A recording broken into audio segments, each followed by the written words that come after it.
Hello, what's up guys, and welcome back to my channel. And if you have noticed, the backdrop has changed. This is only temporary as I'm still setting up my office, which might take, I don't know, up to 1, 2 or 3 months or so. So bear with me. Definitely better than my old backdrop where I have all my junk scattered all around. And basically for this video, it's just a short overview of what Skylords Reborn is about. I'll be breaking down some of the game features, especially for new players that might not have heard of this game and might want to come and play this game. So I'm also hoping that this short overview will also reach out to more players around the globe or something, and that people will just support Skylords Reborn's team as it's only made up of volunteers. So first up, what is Skylords Reborn or Battleforge? Basically the history behind Skylords Reborn is that originally the name is called Battleforge, and what Skylords Reborn is that it has been restarted by a group of enthusiasts to really make the game playable again. So the team consists of volunteers, and they are not making a profit of this game by even creating new updates and features, card balancing, and also creating new maps and enhancing our gameplay. So basically, Skylords Reborn is a combination of RTS, a real-time strategy game, and the trading card concept. So in the game itself, there's a lot of building and micromanaging of troops, but at the same time, your troops or whatever units or even buildings that you have is out from a booster card pack, which you have to build a deck to play a game. So this is just a very brief overview, and I will explain it in detail later on. Another good thing about this game is that it's completely free, and you can pretty much gain full access of the game without paying a single cent. What's next is the game modes. There are several game modes that are available in this game. For Skylords Reborn, there is the PvE, the player versus environment, and it is available in 3 difficulties: standard, advanced, and expert. There's also a few types of maps which can be playable with 1 player, 2 player, 4 players, or even 12 players. So that is the first game mode, which is the player versus environment. The second game mode, which is RPV, is basically a random generated player versus environment map. How this works is that every time you play this RPVE, the map is different, and you might be faced with different kind of factions or different kind of enemy units as well. Currently the difficulty is between like 1, which is the easiest, versus 10. However, I know that this concept is going to be switched a little, and it's going to change something like a standard plus or advanced and expert, similar to the PvE difficulty level. And RPV is playable for 1, 2, or 4 players. Of course, next up, the more exciting one, which is pretty interesting, is PvP. I'm not sure if most of you would like this game because of PvP. So basically, there is PvP, player versus player, and also the sparring. Basically, PvP in itself is a ranked match, while sparring is more of like you just play for fun, and you can play this 1v1 or 2v2. How Battleforge PvP works is that there's no fog of war, so you can see your every enemy's moves, and this kind of makes the gameplay harder because you have to predict what your enemy's plays are, and everything you do the enemy can see. So it's quite challenging gameplay, and though I don't really play a lot of PvP, but last time I did play to a certain level and it can get quite intense. Lastly, there are these maps called the community maps, and if you have played other types of like RTS game, there's a tool to basically like create your own map, basically the map editor, and community maps are maps created by players. So there's many different ideas that are being inputted in these community maps, and I've played quite a bit of them, and it can be really quite fun. So yes, if you are tired of PvE and PvP, you can head down to the community maps and try out some games. Next up, I'll be covering game currency. So there's 2 different types of game currency in Skylords Reborn, and these all can be obtained via match plays, PvP and PvE. So the 2 game currencies are gold and Battleforge points. For gold is mainly used to upgrade your cards and charges. For this, I will explain what this means later on And for Battleforge points, it's mainly to purchase booster packs, which will grant you cards to play in game. Also, BFP can be used to purchase cards directly through the auction house, which I will explain also later on in my video itself. Next up, I'll be covering on the gameplay.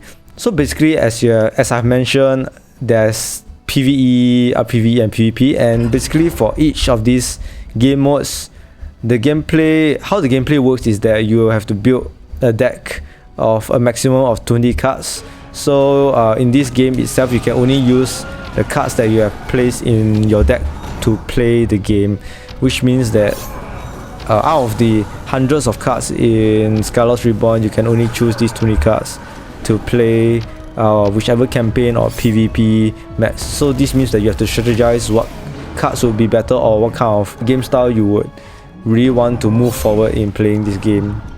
Yes, so for this game itself, if you play other RTS game, there's a lot of like collecting of minerals or different kind of resources, but for Skylords Reborn it's simplified, and all you have to know is that there's two different components to move forward in this game, and basically these are power wells and monuments. For power wells, it is the main source of energy or gathering of minerals, and it is automatic. There's no need to build any worker or so to gather these minerals.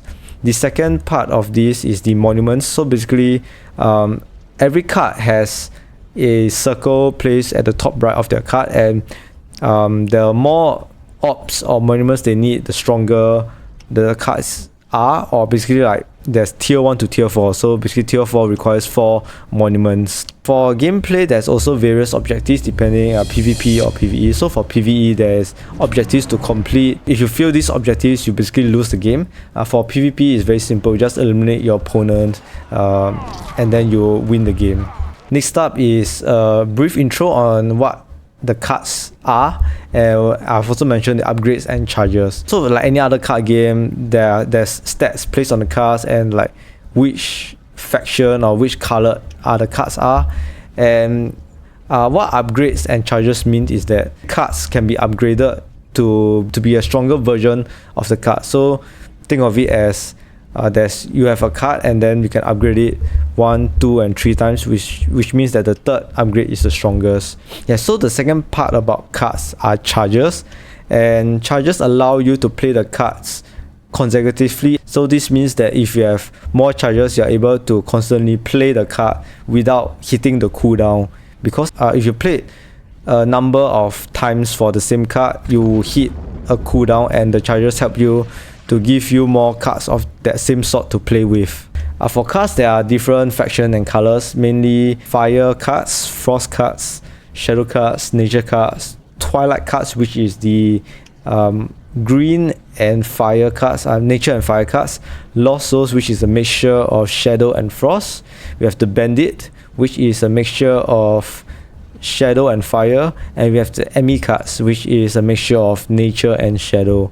Of course, lastly, you have these legendary cards, which is a neutral cards in general, so you can play any monument or orbs and you can summon these cards. However, you can only have one of these cards in the entire game. So even if your teammates play one of that legendary card and you have the same one, you cannot play because you can only have one legendary card in the game itself. And of course, special cards called promo cards. These promo cards have different skin look and they look much more brilliant than the ordinary cards. So promo cards are basically the same version of the original card. It's only that the skin looks different and they are the maximum upgrade and charges of the normal card itself. As I mentioned, how you get cards is that you have Battleforge points and you spend these points through the store and buying booster packs. Second is auction house. So what is good about Skylords Reborn is that there's a market system where people can place their cards on the auction house to sell, and you can buy the card directly through the auction house. Lastly, you can obtain cards through card reforging. Basically, you only reach this phase later in the game when you have too many cards, so you open a lot of booster packs and you have to recycle the card. Card reforging is recycling your cards, maybe trading 4 cards for 1 card. Of course, a few new features that Battleforge do not have and Skylords Reborn have because of our volunteers that work hard to make sure that we enjoy the game with new features. There are a few features that the Skylords Reborn team has put forth, and the first one are achievements. Achievements are something that you can work towards to obtain different rewards, basically like maybe more booster packs, even gaining like cosmetics, different cosmetics, which I will be touching on later.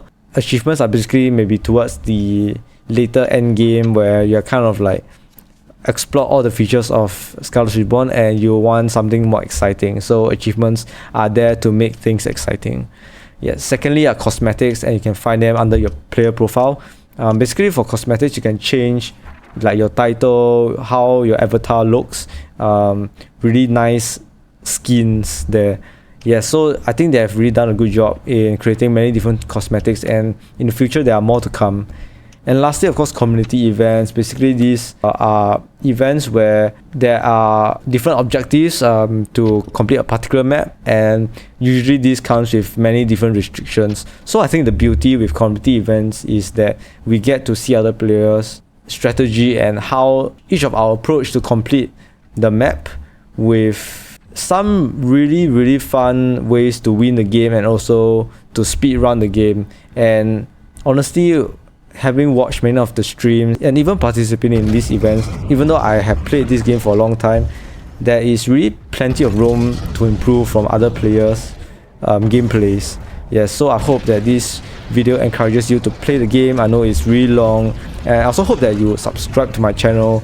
Do also recommend me or give me some suggestions on what kind of videos to do for Skylords Reborn, and I hope this Skylords Reborn overview is useful for you, and I'll see you guys in the game itself.